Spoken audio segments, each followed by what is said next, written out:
اپنے معبودوں کی مدد کرو، جس کی مدد کی جائے وہ خود مدد کرنے کے قابل نہیں ہوتا۔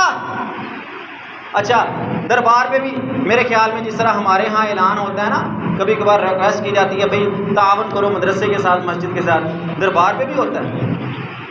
ان کی بلڈنگیں اتنی کیسے بن جاتی ہیں؟ لوگ پیسہ دے کے جاتے ہیں اور باقاعدہ ان کو ترغیب دلائی جاتی ہے، لوگ کھڑے ہوتے ہیں ترغیب دلانے والے، دربار کا یہ کام ہونے والا ہے، تعاون زیادہ کر کے جاؤ، یہ کام ہونے والا ہے، زیادہ کر کے جاؤ، مطلب اپنے بابے کی مدد کر کے جاؤ۔ آئے کیوں تھے؟ مدد لینے کے لیے، اور کیا کر کے جا رہے ہیں؟ بابا جی کی مدد کر کے جا رہے ہیں۔ انا للہ و انا الیہ راجعون۔ بس وہی بات جو میں اکثر کہا کرتا ہوں کہ مشرک بات سخت ہے، لیکن سمجھنے کے لیے کہ مشرک ہونے کے لیے پاگل ہونا ضروری ہے۔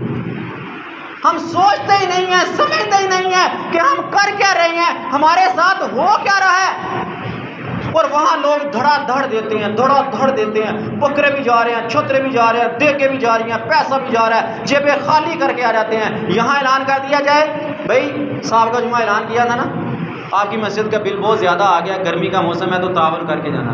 بڑے افسوس سے آج ایک بھائی نے بتایا کہ صرف 7,300 روپیہ ہوا تھا اور بل تھا 53,000، 50,000 سے زیادہ بل تھا۔ کس کی مسجد ہے یہ؟ کوئی باہر سے لوگ آتے ہیں نماز پڑھنے کے لیے، کوئی دوسری مخلوق آتی ہے؟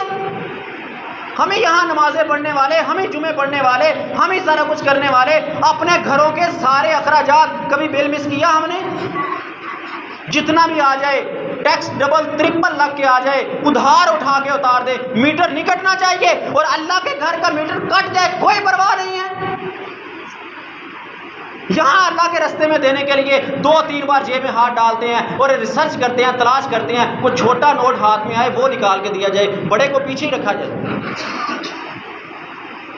اور گناہ کے کام میں، شرک کے کام میں، بدعات اور خرافات، شادی بیاہ کے رسم و رواج کے اوپر، وفات کی کلخانیوں کے اوپر نہ جانے کتنا بے دریغ پیسہ ہم لوٹا دیتے ہیں، جس کا اللہ کی قسم ممبر رسول پہ کھڑا ہوں پورے وثوق سے تمہیں یہ بات کہتا ہوں، خرافات، بدعات، فحاشی دربار پہ لگایا پیسہ تمہارے لیے وبال جان بنے گا۔ یہ مت سمجھنا کہ چلو ثواب نہیں ملے گا تو کوئی حرج نہیں ہے، وہ تمہارے لیے وبال جان بنے گا۔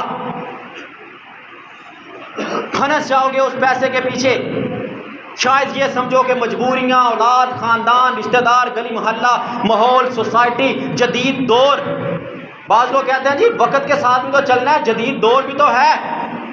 رب کعبہ کی قسم اللہ کے ہاں یہ بہانے قابل قبول نہیں ہوں گے، یہ نہیں سنے جائیں گے۔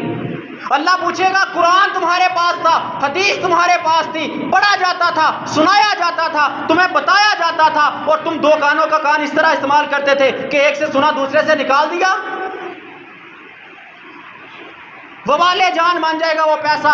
ہاں اگر اللہ کے راستے میں خرچ کرنا چاہتے ہو، اگر چاہتے ہو نا کہ تمہاری قبر کے اندر AC لگے، تو یہ اللہ کا گھر ہے، اس کی مدد کیا کرو، اس کے ساتھ تعاون کیا کرو۔ ہاں کون دیتا ہے، کتنا دیتا ہے، کہاں سے آتا ہے، کہاں جاتا ہے، یہ تمہارے معاملات نہیں ہیں۔ انتظامیہ جانے، اس کا کام جانے، کیسے لگاتی ہے، کہاں لگاتی ہے، قیامت کے دن وہ جواب دے ہوں گے۔ لیکن یہ بات یاد رکھنا رب کعبہ کی قسم، قیامت کے دن ہم سے تم سے یہ پوچھا جائے گا، یہ مسجد تمہاری تھی، یہ اللہ کے گھر تمہارا تھا، تم یہاں نماز پڑھنے کے لیے آتے تھے، پنکھے تم چلاتے تھے، پانی تم استعمال کرتے تھے، اس مسجد کا اتنا بل آیا تھا اور ادا نہیں کیا گیا تھا، اگلے مہینے میٹر کٹ گیا، کیا تم مر چکے تھے؟ کیا تم زندہ نہیں تھے؟ کیا تم یہ سمجھتے تھے کہ تمہیں رزق خود کمانے والے ہو؟ کیا تمہیں دیا گیا رزق تمہارا رب نہیں دے رہا تھا؟ کیا تم اس بات کو بھول چکے تھے؟ نبی صلی اللہ علیہ وسلم نے کہا مَا نَقَصَ صَدَقَةٌ مِّن مَّالٍ، تم اللہ کے راستے میں دیکھو، اللہ تمہارا مال کم نہیں کرے گا، نہیں کرے گا، رب کعبہ کی قسم نہیں کرے گا۔ تم دے دو اللہ کے راستے میں، اللہ 1 نہیں 1000 رستوں سے تمہیں دے گا۔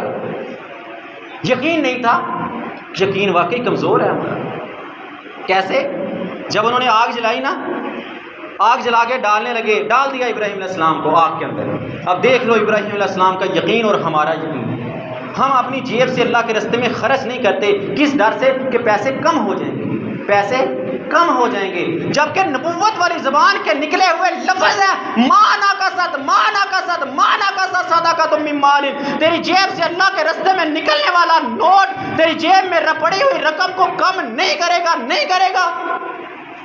لیکن میرا یقین نہیں ہے نبی صلی اللہ علیہ وسلم کی بات پہ، کیسے کہوں میں، کیسے مان لوں بات؟ سن ابراہیم علیہ السلام کا یقین کتنا تھا، توحید پہ اتنا یقین تھا، توحید پہ اتنا یقین، کہا کہ ہاں جلا دیا جلا لو، پھینکنا ہے پھینک دو، نہ ڈر، رب کعبہ کی قسم یقین تھا ابراہیم علیہ السلام کو کہ میرا رب مجھے ضائع نہیں کرے گا، میں توحید پہ کھڑا ہوں۔ جل جاؤں گا تو کیا ہو جائے گا، اللہ کے راستے میں جل جاؤں گا، قیامت کے دن کہوں گا رب تیری توحید پہ جل کے آیا ہوں۔ اور یارو یہی سوچ لو، لٹ جائے گا پیسہ، کتنا لٹا کے آتے ہو شاپنگ کے لیے، قیامت کے دن اللہ کے راستے میں کبھی لٹا دو، اور قیامت کے دن یہ کہہ دینا یا اللہ ایک دن جیب خالی کر کے آیا تھا، تیرے گھر میں دے کے آیا تھا، تیرے راستے میں لٹا کے آیا تھا، تیرے راستے میں جیب خالی کر کے آیا تھا، تیرے نام پہ مانگا گیا تھا، تیرے گھر کے لیے مانگا گیا تھا، اس راستے میں لٹا کے آیا تھا۔ کبھی تو یہ یقین پیدا کر لو، کوئی ایک نیکی تو ایسی کر لو قیامت کے دن اللہ کے سامنے کھڑے ہو کے کہہ سکو یا اللہ یہ تیری خاطر کیا تھا، تیرے نام پہ کیا تھا۔